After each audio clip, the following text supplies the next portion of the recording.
Sa bawat agos, sa bawat patak, at sa bawat daloy, umaandar ang kwento ng buhay.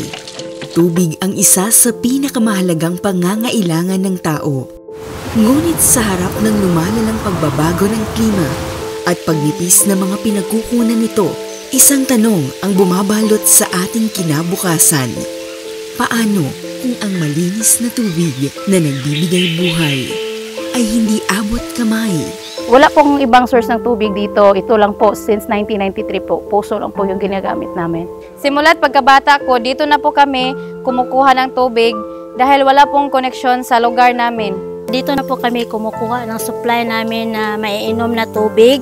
Lahat na kinakailangan namin ng paggamit ng tubig, wala kaming ipambili ng pinaprocess na tubig doon sa market. Malayo, pero wala kaming choice. Kailangan araw-araw gumagamit tayo ng tubig. Yung babiyahe ng motor, nagbibigay kami ng pamasahe para lang mapadali yung tubig tapos may magamit kami. Malayo po yung linalakad ko po galing sa bahay papunta dito, pagkuha ng tubig. Mga tito, tita ko, yung mga kaluluhan ko dati, dito na po talaga nakakuha ng tubig. Ito na po yung pinakaunang tubig namin, yung puso. Hindi naman kami magbabayad dito, kung mineral, magbabayad pa kami. Hiyang po kasi ako, kahit minsan mayroong mga incident na magsakit yung tiyan, parang hiyang na kasi kami sa tubig dito.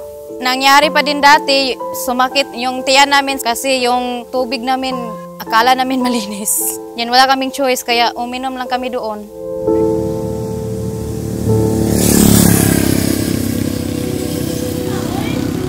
Dito sa Rural Health Unit, meron kaming maraming mga kaso na na-encounter. Yung mga bata ay nakasakit ng LBM, meron naman diyang nakasakit ng amoebiasis, meron naman diyang nagtatae na dulot ng tubig. Dito sa Dumanhog, isa ito sa pinagkukunan ng tubig ng mga tao. Dito sa ilog na to, masasabi nating clear o kaya sabihin nating malinaw yung tubig.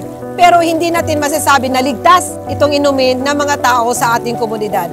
Kasi hindi natin alam kung meron dun sa dulo ng mga hayop o kaya'y patay na aso o pusa na tinatapon dito. Kami sa Bingo Plus Foundation, kasama ang Waves for Water ay masayang-masaya dahil nakapagbigay tayo ng tulong sa pamamagitan ng pagbabahagi ng 138 water filtration systems at 11 rainwater catchment tank sa 11 barangay dito sa munisipalidad ng Dumanhog, Cebu.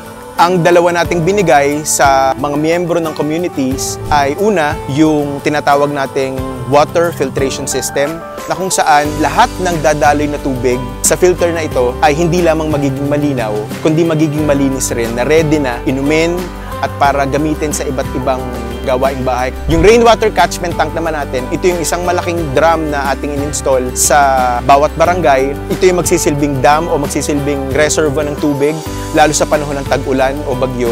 Yung tubig na makukuha dito, pwede nilang padaanin sa filter. Ngayon, ang Bingo Plus Foundation ay bahagi na ng pang-araw-araw na buhay ng mga residente ng Dumanhog, Cebu.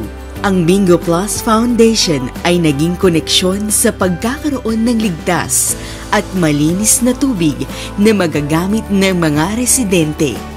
Nang dahil sa filter na ito, mayroon na po kaming kasiguruhan na malinis ang iniinom naming tubig at sigurado na po kami na secure na po ang aming pamilya na makainom ng malinis na tubig. Dahil po sa filter na natatanggap namin, maiiwasan na po namin yung sakit na dulot sa mga maruming tubig.